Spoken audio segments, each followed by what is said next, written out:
Good morning to all. Welcome to Karnataka LMS e-Content. I am Nagavini, Assistant Professor of English, the Department of Collegiate and Technical Education.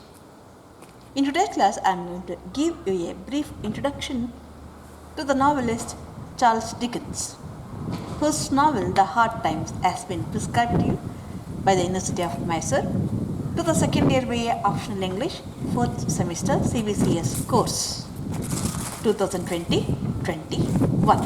The title of the paper is Victorian Fiction. Charles Dickens' period is 1832, between 1832 to 1890.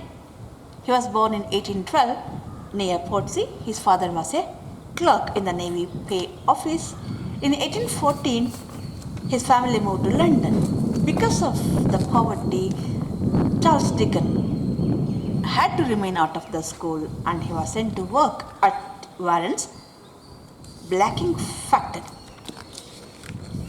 Life became miserable when his father was arrested for debt and sent to Marshalsea prison. His father was freed from prison in 1824 and then Charles Dickens resumed his schooling at Willington House Academy. He left school at the age of 15 and learned typing and shorthand and worked as a journalist for his father. His father was retired from the service and he had started a newspaper, and Dickens worked as a journalist in order to help his father, and later he became one of the best reporters of the parliamentary British press. He began his career as a writer in 1833 and wrote many important novels which depict the scenario of the Victorian period of his time. He passed away due to ill health on June 8, 1870. His works are The Pickwick Papers, Oliver Twist, Old Curiosity Shop, Barnaby Rudge, Martin Chuzzlewit, Dombey and Son, David Copperfield, Bleak House, Hard Times, Little Dorrit, A Tale of Two Cities, Great Expectations, Edwin Drood. Minor characters.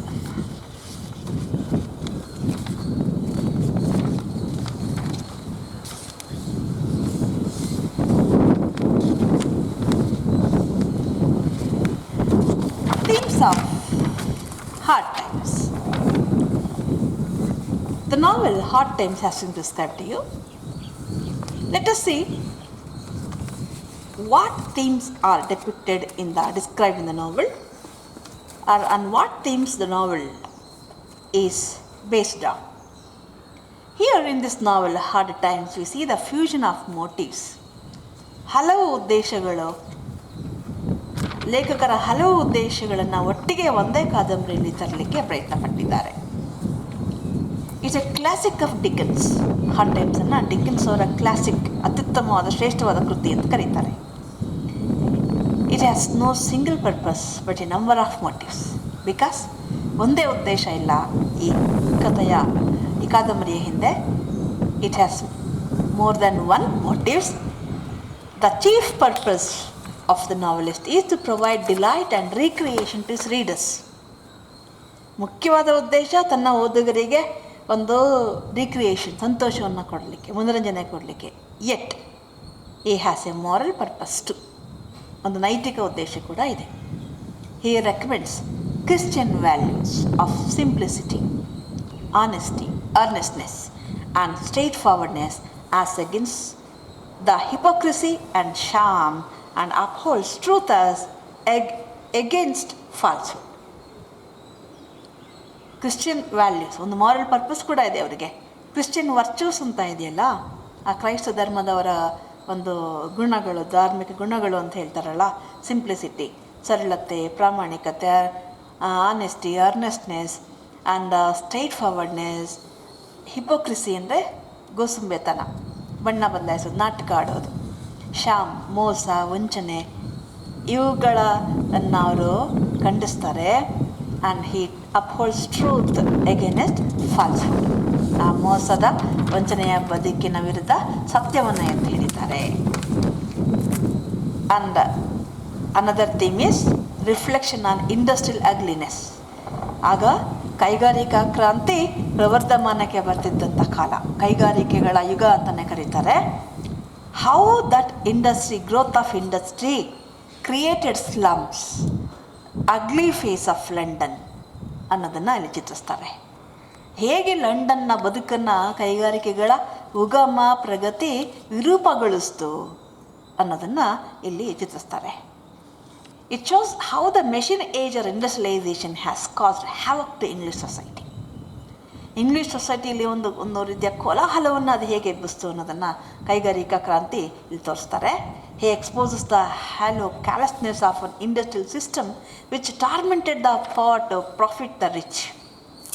ಇಲ್ಲಿ ಕೈಗಾರಿಕೆಗಳು ಹೇಗೆ ಹಾಲು ಟೊಳ್ಳು ಕ್ಯಾಲಸ್ನೆಸ್, ಕೈಗಾರಿಕೆಗಳು ಬಂದರೆ ಅದು ಆಗುತ್ತೆ ಇದು ಆಗುತ್ತೆ ಅಂತ ಏನು ಸಿದ್ಧಾಂತಗಳಿತ್ತಲ್ಲ, ಆ ಟೊಳ್ಳು ಸಿದ್ಧಾಂತಗಳು ಹೇಗೆ ಒಂದು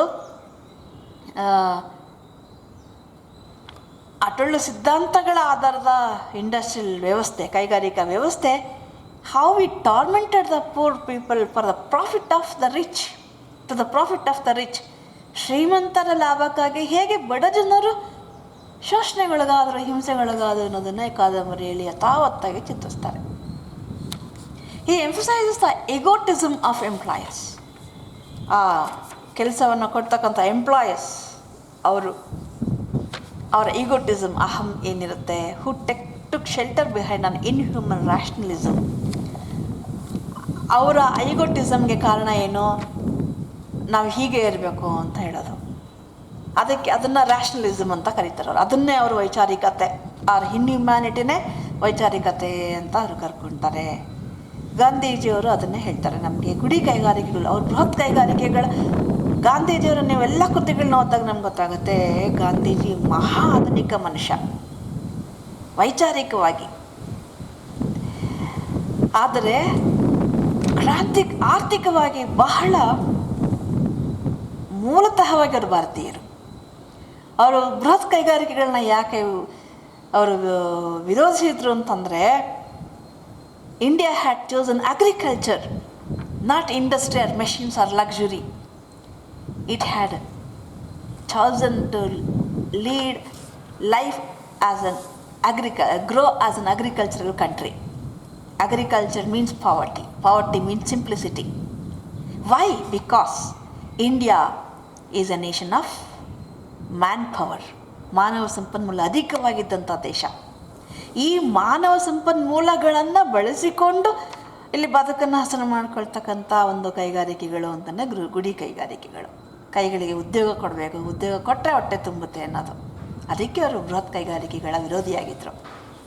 ಸೊ ಇಲ್ಲಿ ಇದನ್ನು ಕೈಗಾರಿಕೆಗಳಲ್ಲಿ ಅವ್ರು ಹೇಳ್ತಾರೆ, ಯಾಕೆ why they treat the workers like that, because of the egotism, and they call it as, they base their egotism behind an inhuman rationalism, and that how the workers unions indulged in innumerable excess were manipulated by sweet-tongued self-seekers.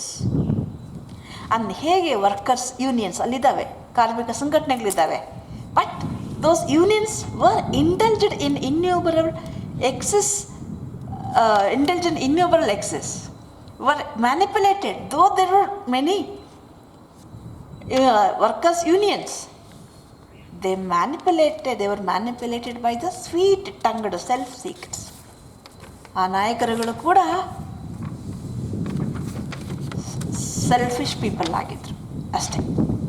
Attack on utilitarianism and other Victorian tendencies. ವಿಕ್ಟೋರಿಯನ್ನಲ್ಲಿರ್ತಕ್ಕಂಥ that attitude, new attitude of utilitarianism. ಏನೇ ಆಗಲಿ materialistic culture, ಯಾವುದೇ ಆಗಲಿ ಯುಟಿಲಿಟೇರಿಯನಿಸಮ್, ತನಗೆ ಲಾಭ ಆಗೋದಾದರೆ ಬೇಕು, ಲಾಭ ಆಗೋದಾದರೆ ಬೇಡ. ಒಂದು ಮನುಷ್ಯತ್ವ ಅಂತೇಳಿ, ಒಂದು ಸಂಬಂಧ ಅಂತೇಳಿ, ಪ್ರೀತಿ, ಪ್ರೇಮ, ಮದುವೆ, ಯಾವುದು ತೀರಾ ಬೇಸಿಕ್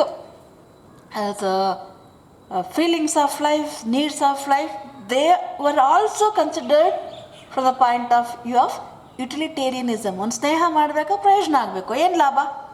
ನನ್ನ ಸ್ನೇಹಿತರೊಬ್ಬರಿಗೆ ಕೇಳಿದ್ರು, ಮ್ಯೂಸಿಕ್ ಕಲಿಸ್ತೀನಿ ಮೇಡಮ್ ನನ್ನ ಮಗನಿಗೆ, ನಾನು ಕಲಿಸ್ಬೇಕು, ಕಲಿಸಿ ಒಳ್ಳೆಯದು. ಆಮೇಲೆ ಅವ್ರು ಕೇಳ್ತಾರೆ, ಪ್ರಯೋಜನ ಆಗತ್ತಾ? ನಾನೇನು ಹೇಳಲಿಲ್ಲ. What the use of it? ಹೇಳಲಿಲ್ಲ. ಫೈನಾನ್ಷಿಯಲ್ ಬೆನಿಫಿಟ್ ಇರುತ್ತಾ? ಗೊತ್ತಿಲ್ಲ. But music, there is benefit from the music. So the main intention of Dickens was to comment on certain basic features of Victorian civilization. He was concerned about the difference between fact and fancy. ಈ ನಾವಲ್ಲಿ ಅದೇ ಹೇಳ್ತಾರೆ, fact and fancy ವ್ಯತ್ಯಾಸ ಏನೋದನ್ನು ನಮಗೆ ವಿಶದವಾಗಿ ತಿಳಿಸ್ಕೊಡ್ತಾರೆ.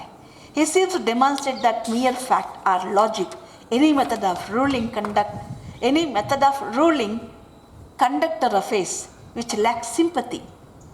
ಎಲ್ಲಿ ಯಾವ ಆಡಳಿತ ಬರೀ it is based on only facts and logics and any method of ruling conduct R affairs, ನೌಕರರ ನಡವಳಿಕೆಯನ್ನು ನಿಯಂತ್ರಿಸಲಿಕ್ಕೆ ನಾವು ಯಾವುದೇ ಮೆಥಡನ್ನು ಬಳಸಿ, ಯಾವುದೇ ವ್ಯವಹಾರವನ್ನು ನಿರ್ವಹಿಸಲಿಕ್ಕೆ ಯಾವುದೇ ಮೆಥಡನ್ನು ಬಳಸಿ ನೀವು, if there is no sympathy and love, which lacks sympathy and love and understanding between human beings. ಒಂದು ಕೆಲಸ ಮಾಡೋ ಜಾಗದಲ್ಲಿ ಸಿಂಪತಿ ಇರಬೇಕು, ಪರಸ್ಪರ ಲವ್ ಇರಬೇಕು, ಪ್ರೀತಿ ಇರಬೇಕು, ಅಂಡರ್ಸ್ಟ್ಯಾಂಡಿಂಗ್ ಬಿಟ್ವೀನ್ ಹ್ಯೂಮನ್ ಬೀಯಿಂಗ್ಸ್, ಮನುಷ್ಯ ಮನಸ್ಸಿನ ಪರಸ್ಪರ ಒಂದು ಮ್ಯೂಚುವಲ್ ಅಂಡರ್ಸ್ಟ್ಯಾಂಡಿಂಗ್ ಇರಬೇಕು, ಅರ್ಥ ಮಾಡ್ಕೊಳ್ಳೋಂಥ ಸ್ವಭಾವ ಇರಬೇಕು. Will be ended in destruction of love and morality. ಎಲ್ಲಿ ಯಾವ ಕೆಲಸ ಮಾಡೋ ಜಾಗದಲ್ಲಿ ಅದಿರಲ್ಲ, that will ended in destruction. ಆ ರೀತಿಯ ಕೆಲಸದ ಜಾಗಗಳು ಅಥವಾ ಕೆಲಸ ನಾಶ ಆಗ್ತವೆ. Ended in destruction of love and morality. ಅಲ್ಲಿ ನೈತಿಕತೆ ನಾಶ ಆಗುತ್ತೆ, ಪ್ರೀತಿಯ ಅನ್ನುವ ಮನುಷ್ಯನ ಮೂಲ ಸ್ವಭಾವ ನಾಶ ಆಗಿಬಿಡುತ್ತೆ. Proper education of the children must take in account their moral development through the fancy. So ಎಲ್ಲಿಂದ ಶುರು ಮಾಡಬೇಕು? ದೊಡ್ಡವರಾದಮೇಲೆ ನಾವು ಇದನ್ನೆಲ್ಲ ಹೇಳ್ಕೊಡೋಕ್ಕಾಗಲ್ಲ. It should be educated when they are children ಅಂತ, ವೆನ್ ಪೀಪಲ್ ಆರ್ ಸ್ಮಾಲ್. ಜನ ಚಿಕ್ಕವರಿರುವಾಗಲೇ, ಮಕ್ಕಳಿರುವಾಗಲೇ ಇದನ್ನು ಹೇಳ್ಕೊಡ್ಬೇಕು. Moral development through their fancy.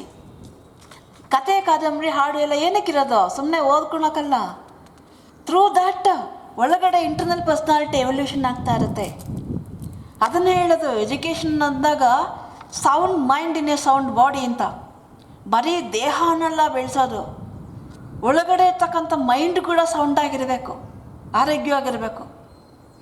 So ಅದನ್ನೇ ಸ್ವಾಮಿ ವಿವೇಕಾನಂದ ಹೇಳ್ತಾರೆ, ನಮ್ಮ ಯುವಕರಿಗೆ ನೀವು ಭಗವದ್ಗೀತೆ ಓದಿಸ್ತಿರೋ ಎಲ್ಲೋ ಗೊತ್ತಿಲ್ಲ, ಆದರೆ ಅವರು ಹೋಗಿ ಫೀಲ್ಡಲ್ಲಿ ಫುಟ್ಬಾಲ್ ಆಡಲಿ ಅಂತ. ಅಂದರೆ ದೇಹನೂ ಗಟ್ಟಿ ಆಗಬೇಕು. At the same time education is the complete growth of personality, inner, external and internal. ಅದು ಅವರೇ ಹೇಳ್ತಾರೆ. ಸೊ ದೇಹನೂ ಗಟ್ಟಿ ಆಗಬೇಕು, ಹಾಗೆಯೇ ಎಕ್ಸ್ಟರ್ನಲ್ ಆ್ಯಂಡ್ ಇಂಟರ್ನಲ್ ಎಕ್ಸ್ಟರ್ನಲ್ ಗಟ್ಟಿ ಆಗಲಿಕ್ಕೆ ಆಟ ಪಾಠ ಇವುಗಳು, ಕ್ರೀಡೆ ಸಹಾಯ ಮಾಡಿದರೆ, ಇಂಟರ್ನಲ್ ಕಲೆ, ಸಾಹಿತ್ಯ, ಸಂಗೀತ ಇವುಗಳು ಸಹಾಯ ಮಾಡ್ತವೆ. ಸೊ ಕಂಪ್ಲೀಟ್ ಗ್ರೋತ್ ಅಂದರೆ ಮೈಂಡ್ ಆ್ಯಂಡ್ ಬಾಡಿ ಎರಡೂ ಗ್ರೋತ್ ಆಗಿರಬೇಕು. ಸೊ ಇಲ್ಲಿ ಅದನ್ನೇ ಹೇಳ್ತಾರೆ, ಮಕ್ಕಳಿಗೆ ಯಾವಾಗ through the fancy and love of life through values, ಅದನ್ನ ಯಾವಾಗ ಹೇಳ್ಕೊಡ್ಬೇಕು? When they were in school itself. The government of a country cannot safely be left to be administered from self interest, not trusted to a single class which is certain to look after itself first and last. How should be the government of a country? It cannot be safely left to be administered from self interest. ಒಂದು ಸರ್ಕಾರ, if a government is administering its rules or doing its administration with the self interest, ನನ್ನ ಸರ್ಕಾರ ಉಳಿಬೇಕು, ನಾನು ಉಳಿಬೇಕು ಅಂತ ಯಾವುದಾದ್ರು ಸರ್ಕಾರ ಕೆಲಸ ಮಾಡ್ತಿದ್ರೆ, not trusted to a single class, ಅಥವಾ ಯಾವುದಾದ್ರು ಒಂದು ವರ್ಗದ ಏಳಿಗೆಗಾಗಿ ಮಾತ್ರ ಅದು ಕೆಲಸ ಮಾಡ್ತಿದ್ರೆ, ಆ ರೀತಿಯ ಸರ್ಕಾರಗಳು which is certain to look after itself, ತನ್ನ ಹಿತವನ್ನು, ತನ್ನ ಜನರ ಹಿತವನ್ನು ಪಕ್ಷಪಾತ ಧೋರಣೆಯಿಂದ, ಸ್ವಜನ ಪಕ್ಷಪಾತ ಧೋರಣೆ ಮಾಡ್ತಾ ಹೋಗ್ತಿದ್ರೆ, that government will be is going to lose its prominence. And the relation between capital and labor are between masters and men. ಮತ್ತು ಅದು ಒಂದು ಸರ್ಕಾರಗಳು ಹೇಗಿರಬೇಕು ಅನ್ನೋದನ್ನು ಇಲ್ಲೊಂದು ಪಾತ್ರ ಪಾರ್ಲಿಮೆಂಟರಿಯನ್ ಆಗಿ ಬರುತ್ತೆ, ಅದ್ರ ಮೂಲಕ ಅವ್ರು ಹೇಳ್ತಾರೆ. ಮತ್ತು ದಿ ಕ್ಲಾಶ್ ಇದೆಯಲ್ಲ, ಕ್ಯಾಪಿಟಲ್ ಆ್ಯಂಡ್ ಲೇಬರ್, ಬಂಡವಾಳಶಾಹಿ ವರ್ಗ ಕಾರ್ಮಿಕ ವರ್ಗದ ನಡುವೆ ನಡ್ತಕ್ಕಂಥ ಸಂಘರ್ಷಗಳು, between masters and men, masters men ಸಾಮಾನ್ಯ ಜನ ಮತ್ತು ಪ್ರೊಫೆಷನಲ್ಸ್ ನಡುವೆ ನಡೆಯುವಂಥ ಜಗಳಗಳು, can never be properly managed or understood if they leave in a state of perpetual conflict. So ಈ ವರ್ಗಗಳ ಸಂಘರ್ಷಗಳಿದ್ದರೆ ಅದು ಯಾರು ಆಗಲಿ, if there is perpetual conflict and if they are not managed properly or if they were not understood, they live in a state of perpetual conflict. ಸಂಪೂರ್ಣ ನಿರಂತರವಾಗಿ ಸಂಘರ್ಷದಲ್ಲೇ ತೊಡಗಬೇಕಾಗತ್ತೆ. ಸಂಘರ್ಷಕ್ಕೆ ಕಾರಣ ಏನು ಅನ್ನೋದನ್ನು ತಿಳ್ಕೊಳ್ಬೇಕು, ಅರ್ಥ ಮಾಡ್ಕೊಳ್ಬೇಕು. ಆ್ಯಂಡ್ ಸಂಘರ್ಷಗಳು ಬರದೇ ಇರೋ ಹಾಗೆ ಸರಿಯಾದ ರೀತಿಯಲ್ಲಿ ಮ್ಯಾನೇಜ್ ಮಾಡಬೇಕಾಗತ್ತೆ. Above all, Dickens shows that the relation between men and women, ಮತ್ತು ಇದೆಲ್ಲಕ್ಕಿಂತ ಹೆಚ್ಚಾಗಿ ಅವರು ಹೆಚ್ಚು ಫೋಕಸ್ ಮಾಡ್ತಿರೋದಿಲ್ಲಿ relationship between men and women, ಪುರುಷರು ಮತ್ತು ಮಹಿಳೆಯರ ಸಂಬಂಧ ಹೇಗಿರಬೇಕು, ಬಿಟ್ವೀನ್ ಫಾದರ್ ಆ್ಯಂಡ್ ಚಿಲ್ಡ್ರನ್, ತಂದೆ ಮತ್ತು ಮಕ್ಕಳ ನಡುವೆ, ಮದರ್ ಆ್ಯಂಡ್ ಚೈಲ್ಡ್, ತಾಯಿ ಮತ್ತು ಮಗು ಮಧ್ಯೆ, ಬ್ರದರ್ ಆ್ಯಂಡ್ ಸಿಸ್ಟರ್, ಸಹೋದರ ಸಹೋದರಿಯರ ನಡುವೆ, ಬಿಟ್ವೀನ್ ಫ್ರೆಂಡ್ಸ್, ಸ್ನೇಹಿತರ ನಡುವೆ, ಆ್ಯಂಡ್ ಚಿಲ್ಡ್ರನ್, ಮನೆಯಲ್ಲಿರ್ತಕ್ಕಂಥ ಮಕ್ಕಳ ನಡುವೆ. ಅವು ಹೇಗಿರಬೇಕು, must originate and be rooted in liking, affection or love. ಅಲ್ಲಿ ಪರಸ್ಪರ ಮೂಲತಃವಾಗಿ they should be rooted in liking, affection or love. The novel was a protest against all repression of human spirit. ಯಾವುದೇ ರೀತಿಯಲ್ಲಿ the repression of human spirit, ಮನುಷ್ಯರ ಒಂದು ಚೈತನ್ಯ ಇದೆಯಲ್ಲ, ಜೀವನ ಚೈತನ್ಯ, ಉತ್ಸಾಹ, ಅದು ಯಾವುದೇ ವ್ಯವಸ್ಥೆ ಆಗಿರ್ಬೋದು, ಕುಟುಂಬ ಆಗಿರ್ಬೋದು, ಸಮಾಜ ಆಗಿರ್ಬೋದು, ಕೆಲಸ ಮಾಡೋ ಜಾಗ ಆಗಿರ್ಬೋದು, ಅಲ್ಲಿ ಅದನ್ನು ಸಪ್ರೆಸ್ ಮಾಡುವಂಥ, ಹತ್ತಿಕ್ಕುವಂಥ, ತುಳಿಯುವಂಥ ಒಂದು ಪ್ರಯತ್ನ ನಡೆಯುತ್ತಲ್ಲ, ಅದರ ವಿರುದ್ಧ ಈ ಕಾದಂಬರಿ. Whether the repression is due to classroom teaching. ನೋಡಿ, ಕ್ಲಾಸ್ ರೂಮಲ್ಲಿ teacher nowadays is considered as not as a teacher, not as a guide, but as a facilitator. Modern children, they are exposed to new technology, new things of life. A teacher has to up to date. Here, his role is only the role of a moderator. And he has to adapt every moment. He or she has to adapt new things, new way of teaching, new strategy of teaching. And it may be the classroom teaching. Only there should not be this repression or suppression of the spirit of learning or spirit of teaching. The constitution ಅಥವಾ ಸಂವಿಧಾನ ಇರ್ಬೋದು, ಸರ್ಕಾರ ನಡೆಸ್ತಕ್ಕಂಥ ನಿಯಮಗಳು, the loss are the principles of political economy, ಅಥವಾ ಸಂವಿಧಾನ ಅಂದರೆ loss and principles of political economy, Christian morality. ಇದೆಲ್ಲವನ್ನು ಇಲ್ಲಿ ಈ ಕಾದಂಬರಿಯಲ್ಲಿ ಅವರು ಗಣನೆಗೆ ತೆಗೆದುಕೊಂಡು ಚಿತ್ರಿಸಲಿಕ್ಕೆ ಪ್ರಯತ್ನ ಮಾಡ್ತಾರೆ. And chiefly Christian morality as the basis of the novel. ಆ ಕ್ರೈಸ್ತ ಧರ್ಮದ ಕೆಲವು ಏನು ನೈತಿಕ ನಿಯಮಗಳಿದ್ದಾವೆ ಅದನ್ನು ಇಲ್ಲಿ ಬೇಸಿಕ್ಕಾಗಿ ತೆಗೆದುಕೊಳ್ತಾರೆ. By attacking the industrial scenes or the utilitarianism, Dickens try to establish the conquest of Christian values. Here his purpose is to attack the industrial scene or utilitarianism. ಆ ಕೊಳ್ಳುಬಾಕ ಸಂಸ್ಕೃತಿ ಇದೆಯಲ್ಲ, ಮೆಟೀರಿಯಲಿಸ್ಟಿಕ್ ಆಟಿಟ್ಯೂಡ್, ಪ್ರತಿಯೊಂದನ್ನು ಹಣವನ್ನಾಗಿ ಪರಿವರ್ತಿಸುವ, ಹಣವನ್ನು ತನ್ನ ಸುಖ ವೈಭೋಗಕ್ಕಾಗಿಯೇ ಪಡೆಯುವಂಥ ಒಂದು ಕೊಳ್ಳುಬಾಕ ಸಂಸ್ಕೃತಿಯನ್ನು ಸೃಷ್ಟಿಸಿಬಿಟ್ಟಿದೆಯಲ್ಲ ಈ ಇಂಡಸ್ಟ್ರಿಯಲ್ ಸೀನ್, ಅದರ ವಿರುದ್ಧ ಅಥವಾ ಅದರ ಬಗೆಗೆ ಇಲ್ಲಿ ಹೆಚ್ಚು ಚಿತ್ರಿಸ್ತಾರೆ. ಆ್ಯಂಡ್ ಅದನ್ನು ಹೇಗೆ ಬೆಳೆಸ್ತಾರೆ, it is set against the conquest of Christian virtues. ಅಂದರೆ ಕೊನೆಗೆ ಯಾವುದು ಗೆಲ್ಲುತ್ತೆ, ಕ್ರಿಶ್ಚಿಯನ್ ವರ್ಚೂಸ್ ವಿಲ್ ವಿನ್ ಅನ್ನೋದನ್ನು ಇಲ್ಲಿ ತೋರಿಸ್ತಾರೆ. ಈ ವಾಂಟೆಡ್ ಟು ಎಂಫಸೈಸ್ ದಟ್. ಇನ್ನೂ ಒಂದು ಅಂಶವನ್ನು ಇಲ್ಲಿ ಹೆಚ್ಚು ಒತ್ತು ಕೊಟ್ಟು ಹೇಳ್ತಾರೆ, machine approach, repression of instincts, dependence on machine of mechanical way of life, mechanical way of approach to the relationships, repression of instincts ಸಹಜವಾದಂಥ ಒಂದು ಭಾವನೆಗಳನ್ನು ನಾವು ಜೀವನ ಭಾವನೆಗಳನ್ನು ಸಪ್ರೆಸ್ ಮಾಡ್ತೀವಲ್ಲ, because of this rule or that rule ಅಂತ. ನಗು ಬಂದಾಗ ನಗಬೇಕು, ಅಳು ಬಂದಾಗ ಅಳಬೇಕು. ಇಲ್ಲ, ನಮ್ಮ ಸಮಾಜದಲ್ಲಿರ್ತಕ್ಕಂಥ ಸೋಷಿಯಲ್ ಟ್ಯಾಬ್ಸ್ ನೋಡಿ, ಹೆಣ್ಮಕ್ಳು ನಗೋ ಆಗಿಲ್ಲ, ಗಂಡು ಮಕ್ಕಳು ಅಳೋ ಆಗಿಲ್ಲ. ಹೆಣ್ಮಕ್ಳು ಏನಾದ್ರು ನಕ್ಬಿಟ್ರೆ ಅಲ್ಲ ಆಗ್ಲೇ ಮನೆ ಒಳಗೂ ಕೂಡ ನಗೋ ಆಗಿಲ್ಲ. ಯಾರು ಏನೋ ಕೆಟ್ಟ ಪದ ಬೆಳೆಸಿ ಹೇಳ್ತಾರೆ, ಅವ್ರ ಥರ ನಗ್ತಾ ಇದೆ, ಯಾಕೆ ನಗ್ತಿದ್ಯಾ ಅಂತ. ಅವಳು ನಕ್ಬಿಟ್ರೆ ಮುಗಿದೋದು, ಅವಳು ಕ್ಯಾರೆಕ್ಟರ್ ಸರಿ ಇಲ್ಲ, ಬ್ರ್ಯಾಂಡೆಡ್. ಗಂಡು ಮಕ್ಕಳು ಅಳಂಗಿಲ್ಲ, ಅವ್ರೆ ಗಂಡಾಗ ಅಳ್ತೀಯ ಅಂತಾರೆ. ಗಂಡಾಗಲಿ ಹೆಣ್ಣಾಗಲಿ ದೇ ಆರ್ ಹ್ಯೂಮನ್ ಬೀಯಿಂಗ್ಸ್ ಅಷ್ಟೇ. They are animals, natural animals, natural as animals. ಅವರಿಗೆ ಸಹಜವಾಗಿ ಯಾವ ಭಾವನೆಗಳು ಬರ್ತದನ್ನು ಅವ್ರು ಎಕ್ಸ್ಪ್ರೆಸ್ ಮಾಡಬೇಕು. ಚಿಕ್ಕದ್ರಿಂದ ಈ ರೀತಿ ಒಂದು ಕೃತಕವಾದಂಥ ಟ್ಯಾಬೂಸ್ ಹಾಕ್ಕೊಂಡು ಬೆಳೆಸೋದ್ರಿಂದ ದೊಡ್ಡವರಾಗ್ತಾ ಅವರ ಮನಸ್ಸಿನ ಮೇಲೆ, ಮಾನಸಿಕ ಆರೋಗ್ಯದ ಮೇಲೆ ಸಮಸ್ಯೆ ಉಂಟಾಗುತ್ತೆ. ಎಷ್ಟೋ ಬಗೆಯ ಸೋಷಿಯಲ್ ಪ್ರಾಬ್ಲಮ್ಸ್ಗೆ, ಸೋಷಿಯಲ್ ಕಾನ್ಫ್ಲಿಕ್ಟ್ಸ್ಗೆ ಈ ರೀತಿಯ ಬೇಸ್ಡ್ ಸೋಷಿಯಲ್ ಟ್ಯಾಬೂಸೇ ಕಾರಣ ಆಗಿರುತ್ತೆ. They are not either man or woman or girl child or female child or male child are not allowed to grow naturally. And he is attacking such repression of instincts, imagination and emotions, too much matter of factism, because we have based our life on facts. Facts ಮೇಲೆ ನಾವು ಜೀವನ, ಇದು ಮಾಡಿದ್ರೆ ಅದಾಗುತ್ತೆ, ಅದು ಮಾಡಿದ್ರೆ ಇದಾಗುತ್ತೆ. ಯಾರೋ ಒಂದು ಥಿಯರಿ ಬುದ್ಧಿವಂತರು ಹೇಳಿದರು, ಇದು ಮಾಡಿದ್ರೆ ಇದು. Life is not a lab to experiment. Lab ಅಲ್ಲ ಅದು, ಎಕ್ಸ್ಪೆರಿಮೆಂಟ್. ಇಷ್ಟು ಕೆಮಿಕಲ್ ಹಾಕಿದ್ರೆ, ಇದು ಹಾಕಿದ್ರೆ, ಅದು ಹಾಕಿದ್ರೆ ಮಿಕ್ಸರ ಈ ರಿಸಲ್ಟ್ ಬರುತ್ತೆ ಅಂತ ಹೇಳೋಕ್ಕೆ. Life is life.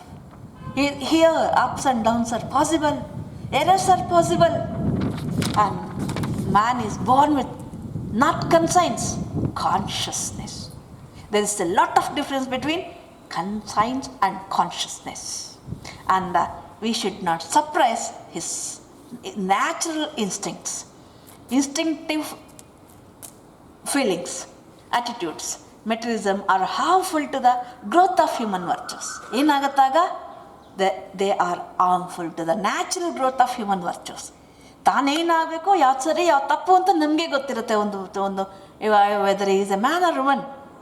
When they are suppressed, always the human tendency or animal tendency is to explode ಅಷ್ಟೇ, go beyond what is limited ಅಷ್ಟೇ. He adored simple and homely virtues.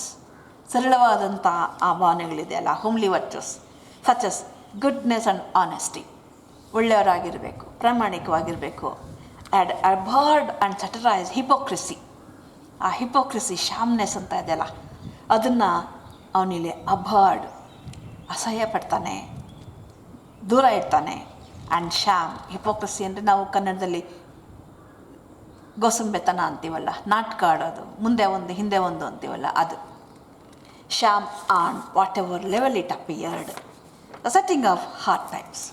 Hard ಟೈಮ್ಸ್ನ background, where it is set. The place of the novel is the Coketown. It's the town of mills, monotony and misery in the industrial north of England. And plot construction. Plot ಹೇಗಿದೆ ಕಥೆಯ ಬೆಳವಣಿಗೆ?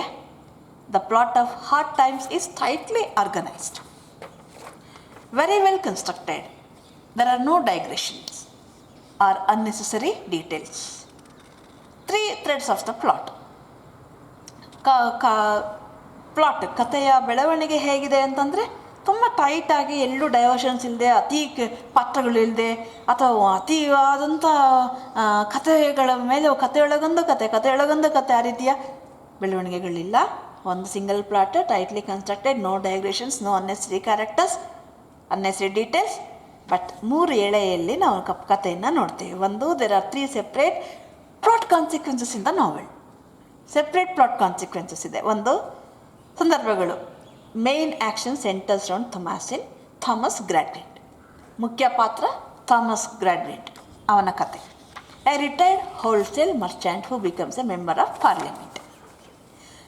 Louisa, Tom, Sissy belong to the main division of the action. The second division of the action is centres about Bounderby, a hard-hearted and vicious banker and manufacturer. The third division of the novel's action pertains to Stephen Blackpool, a worker in Bondabay's textile mill. There is a very good fusion of these three plot sequences. ಈ ಮೂರು plot ಸೀಕ್ವೆನ್ಸಸ್ಸನ್ನು ಸಂದರ್ಭಗಳನ್ನು ತುಂಬ ಚೆನ್ನಾಗಿ ಅವರು ಒಂದು plot ಆಗಿ ತಗೊಂಡೋಗ್ತಾರೆ. Title of the novel. He thought of so many titles. Finally, he selected. In the winter of 1853 and 54, he started writing a new serial story for his magazine, Household Words ಅನ್ನೋಂಥ ಮ್ಯಾಗಝಿನ್ಗೆ ಕತೆ new serial ಸರಣಿಯನ್ನು ಬರೀತಾರೆ. His aim in this novel was to be more of a socialist than in any of his novels before. ಸಮಾಜವಾದಿಯಾಗಿರೋದು, ಎತ್ತಿಡಿಯೋದು. ಇಂಥನ್ನೆಲ್ಲ ಕಾದಂಬರಿಗಳಿಗೆ ಹಿಂದಿನ ಎಲ್ಲ ಕಾದಂಬರಿಗಳಿಗಿಂತ to be more socialist. And after thinking of many titles, he chose Hard Times, with the intention to expose the inhumanity of the social, economic and educational system. Hard times, yake?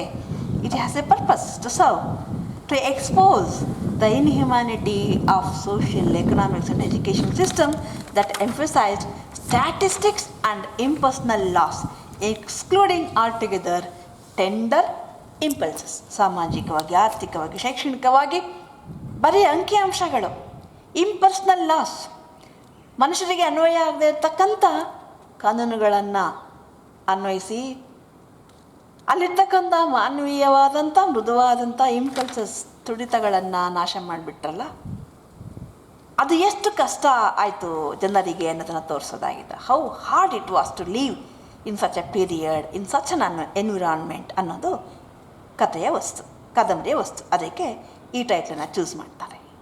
It's a novel against the suppression of the heart by the head. It's a novel against the suppression of heart by the head. ಮನುಷ್ಯರಿಗೆ head and heart ಎರಡೂ ಇರಬೇಕು. Heart and head. ಈಗ ತಾನೇ ನಾವು ನೋಡಿದ್ವಿ ಒಂದು ಸಾವು, brain failure and death, heart is beating. What a tragedy of this period. ಮನುಷ್ಯ ಅಂತ ಅನ್ಸ್ಕೋಬೇಕಂದ್ರೆ ಅದು ಒಂದು ಇದೆ. How can we declare a man dead, whether it is death means it is the death of brain or death of the heart. ಇದೊಂದು medical conflict. So heart by, ಇಲ್ಲಿ suppression of heart by the head, ಅದೇ ಇದ್ರ theme. We are shown how things move when hard facts are worshipped instead of living in humanity. ನಾವಿಲ್ಲೇನು ನೋಡ್ತೀವಿ? How things move when hard facts are worshipped instead of living humanity. When the feelings of heart, living humanity are suppressed by the head, hard facts, how miserable our life will become ಅನ್ನೋದನ್ನು ಈ ಕಾದಂಬರಿ ಚಿತ್ರಿಸ್ತಾರೆ. The novel portrays hard times which are caused because of excessive materialism. Our life has become hard because of excessive materialism. ಅತಿಯಾದ ಈ ಕೊಳ್ಳು ಭಾಗ ಸಂಸ್ಕೃತಿ, materialism, ಹಣಕ್ಕೆ ಕೊಟ್ಟಿರ್ತಕ್ಕಂಥ ಪ್ರಾಮುಖ್ಯತೆ, too much reliance on the theory of facts and figures, on intense struggle of classes. Disharmony, ಇಲ್ಲಿ ವರ್ಗಗಳ ನಡುವೆ ತೀವ್ರತರವಾದ ಸಂಘರ್ಷ, ಐಡಿಯಾಗಳ ನಡುವೆ ತೀವ್ರತರವಾದ ಸಂಘರ್ಷ ಈ ಆಧುನಿಕ ಪ್ರಪಂಚದಲ್ಲಿ 19ನೇ ಶತಮಾನದ ಕೊನೆಯ ಭಾಗ ಮತ್ತು ಮಧ್ಯಭಾಗದಿಂದ ಆರಂಭ ಆಯ್ತಿದ್ದು. With the entry of machines and industries. ತೀವ್ರತರವಾದ ಸಂಘರ್ಷ, ಬದುಕಿನ ಸಂಘರ್ಷಗಳು, ಸ್ಟ್ರಗಲ್ ಆಫ್ ಕ್ಲಾಸಸ್, ವರ್ಗ ಸಂಘರ್ಷ, ಆಲೋಚನೆಗಳ ಸಂಘರ್ಷ, theories, clashes of theories, disharmony. What's the result of it? Harmony.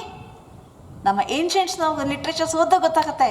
The purpose of life was harmony, unity in diversity. ಯಾವ್ದಾರ ನೀವು ರಿಲಿಜಿಯನ್ ತಗೊಳ್ಳಿ, ಯಾವ್ದಾರ ಕಲ್ಚರ್ ತಗೊಳ್ಳಿ, the aim, ancient aim of life was to unite men of different cult, different theory, different ideas under one roof, to lead a harmonious life. But what's the result of this materialism? Disharmony between the labor and capital, etc. Dickens is of the opinion that hard times are man-made. Is it God-made? Is it made by nature? ನಾವು ದೇವರು ಅಂತ ಹೇಳ್ತೀವಲ್ಲ, ನಂಬಿಕೆ ಇರೋರು, ದೇವ್ರು ಮಾಡಿರೋದ ಇದನ್ನು? ಪ್ರಕೃತಿ ಮಾಡಿರೋದ? No. It is, in the opinion of Dickens, the current situation of disharmony, clash, war, loss of peace, violence is a man-made, man-created situation. They are the outcome of man's inhumanity to man, not only to man, to everything in the world. ಮನುಷ್ಯನ ಅಮಾನವೀಯತೆಯಿಂದಾನೇ ಸೃಷ್ಟಿಯಾಗಿರ್ತಕ್ಕಂಥ ಸಂದರ್ಭಗಳಿವು. As a man sows, he reaps. So he reaps a proverb. ಒಂದು ಏನು ಬಿತ್ತುತ್ತೀವೋ ಅದು ಬೆಳಿತೀವಿ. ಮಾವು ಬಿತ್ತಿ ಬೇವು ಬೆಳೆಯೋಕ್ಕಾಗಲ್ಲ, ಬೇವು ಬಿತ್ತಿ ಮಾವು ಬೆಳೆಯೋಕ್ಕಾಗಲ್ಲ. You cannot